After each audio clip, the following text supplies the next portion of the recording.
Olá, continuamos nosso tour da linguagem Forth.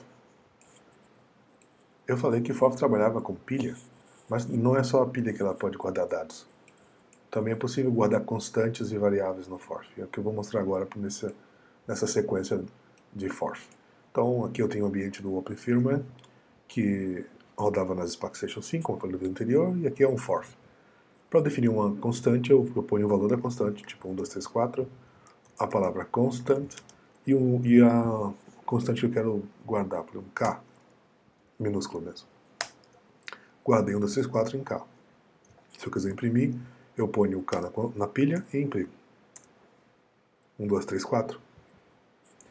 Para definir uma variável, eu uso a palavra variable.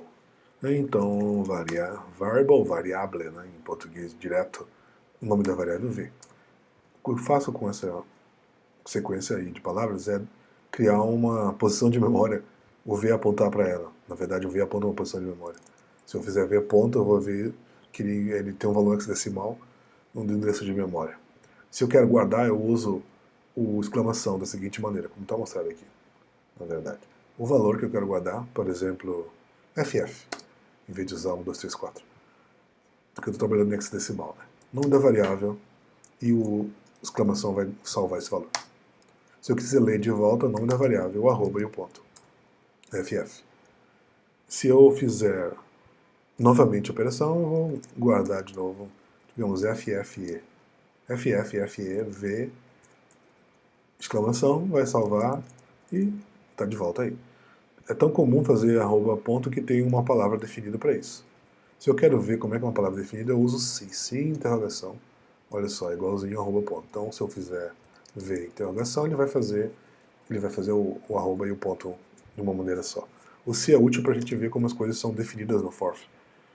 Digamos, o base. O que é o base? O base, como a gente pode ver, ele parece ser uma espécie de variável também. Se V, olha só, o V é uma variável também. O que é o K? O K é uma constante. O que é o drop? Drop é uma primitiva. E se você olhar agora, tem um código em Assembler. Que no próximo vídeo eu vou tentar explicar como é que funciona essa história toda aí. Mas voltando às variáveis e constantes que a gente falou anteriormente, além disso eu posso também trabalhar com tipos booleanos. Os booleanos têm as palavras ali true e false, né, verdadeiro e falso, só que são na verdade convertidos em valores hexadecimais aqui, em inteiros, né. O ponto agora está vazio a pilha. O false é o zero. O true é o diferente de zero, que é o maior inteiro positivo ali na história toda. Prosseguindo, eu tenho então, se eu tenho booleanos, eu também posso fazer coisas de comparação, né? São os operadores relacionais também, igualdade e desigualdades. Então, no que está mostrando aqui, eu posso testar se dois valores são iguais, 1, 2, 3 é igual a 1, 2, 3. Sim. 1, 2, 3 é igual a 3, 2, 1? Não. Aí eu tenho os relacionais, né? 1, 2, 3, 4, 5, 6. 1, 2, 3 é menor que 4, 5, 6? Sim. 1, 2, 3, 4, 5, 6 é maior? 1, 2, 3 é maior de 4, 5, 6? Não. Agora eu tenho outras palavras que fazem testes rápidos de se o número é igual. 1, 2, 3 é igual a 0? Não. O 0 é igual a 0? Sim. E o invert seria a operação inversa. Se eu tenho igual, se eu fizer o invert, ele vai mudar a operação. Então, corri um pouco para falar sobre operadores relacionais. Se você quiser saber mais, eu sugiro dar uma olhada desculpa, nos tutoriais. Agora eu tenho aqui como fazer um condicional, que é o if, a cláusula C, então, né? If then else, o famoso if then else em outra linguagem. Só que aqui funciona diferente. Primeiro, eu tenho o if, e o que está do lado esquerdo do if é o teste. Depois segue o que eu quero executar, se for verdadeiro o teste, e o then seria como se fosse um end if na história, o fim do if. E aqui é uma definição do valor absoluto do número, que é o número sem o sinal de menor, né? Então, é assim que eu defino um ABS. Duplico o valor da pilha, que eu quero preservar o que estava anteriormente, e teste se ele é menor do que zero. Se for menor do que zero, eu vou negar o número. Digamos, menos 2 vai virar 2. Se eu tenho aqui menos 2, negate, tem que vir o 2 agora na história. E como é que é o negate do 2? Vai ser um valor de complemento de 2, então dá esse valor em hexadecimal ali. Ok? Também existe o if else then aqui nessa história toda. Eu vou mostrar mais à frente. Os loops eu vou falar muito rapidamente. Esse aqui é um loop definido, seria um for no caso aqui. Então vai de 10 até 0, de 0 até 9 na verdade, o limite é 10. E aí ele vai imprimir na tela o não computa. Se eu quero guardar o valor do i, do índice, é o i. O i tem esse valor do índice guardado. É uma palavra do for. Um loop indefinido é feito através do begin until. E antes do until tem uma condição de flag, que seria aquele true ou falso, né? Tu vai botar uma palavra dentro dele e vai testar. Então aqui é um loop infinito no for. Begin, imprime não computa, 0 é falso, então vai sempre repetir. Loop infinito. Só vai parar se for verdadeiro. Agora fiquei na dúvida, será que é isso mesmo? Provavelmente eu vou estragar todo o meu interpretador em vídeo porque eu não vou saber parar, mas vamos ver o que acontece? Não computa, não computa, não computa. É exatamente isso. Eu vou ter que dar um Ctrl+C aqui porque eu não sei nesse teclado aqui como fazer um stop na história. Nas estações era stop e A para parar. Agora aqui eu tenho um exemplo mais concreto que eu chamei de função de Hailstone aqui. O que ela faz a função de Hailstone, entre aspas, que eu não abri o nome dela, não é definido assim, mas eu estou chamando de Hailstone.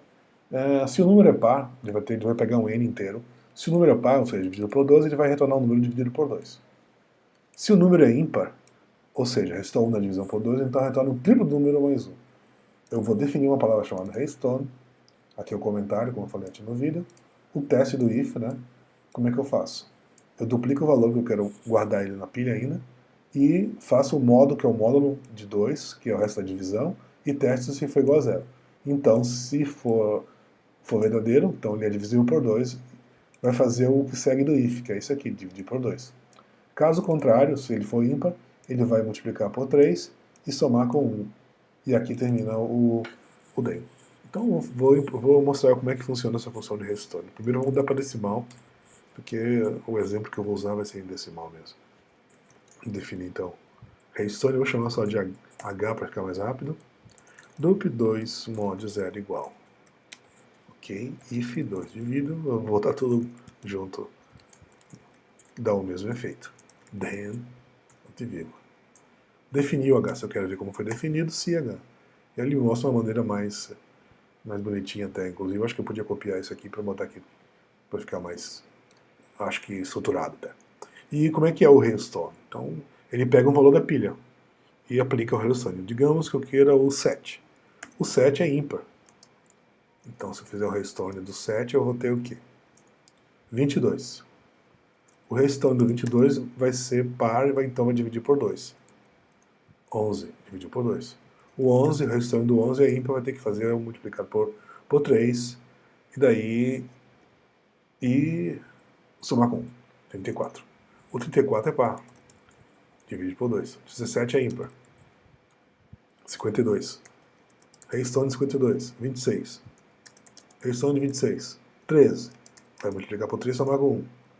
40. 40. Hailstone de 40. 20. Hailstone de 20. 10. Hailstone de 10. 5. Agora vai ser ímpar. 3 vezes 5. 15 mais 1, 16. 16. Agora é par. Vai dividir por 2. 16 Hailstone. 8. 8 Hailstone. 4. 4 Hailstone. Estou usando o ponto que está eliminando o valor da pilha, por isso que tem que botar novamente. 4, 2 Hailstone. 1 e 1 é 3 mais 1, 3 vezes 3, 1 mais 4. E aí ele vai repetir, ó. Então essa função, ela parece para ter essa característica de qualquer número que a gente põe, ele vai fazer um ciclo aí entre o 4 e 1, ou seja, se chegar no 1, eu sei que vai parar nesse 4, 2, 1, e assim sucessivamente. Você tem uma conjectura sobre isso aí, com essa sequência de números. E assim consegui então mostrar para vocês um exemplo um pouco mais elaborado aqui, usando o condicional até. E foi uma visão muito de alto nível, por cima, né, do Forth, mas eu espero que tenha sido interessante para despertar algum interesse. Eu acho muito legal essa linguagem. E no próximo vídeo eu quero falar sobre o que eu mostrei antes, que é o código Assembler, de algumas primitivas que são implementadas dentro do OpenFirmware e outros forth também. Por isso que a linguagem também serve para ser introspectiva, você poder olhar as coisas e ela também trabalhar em baixo nível. Então é isso, pessoal. Até o próximo vídeo. Falou, tchau.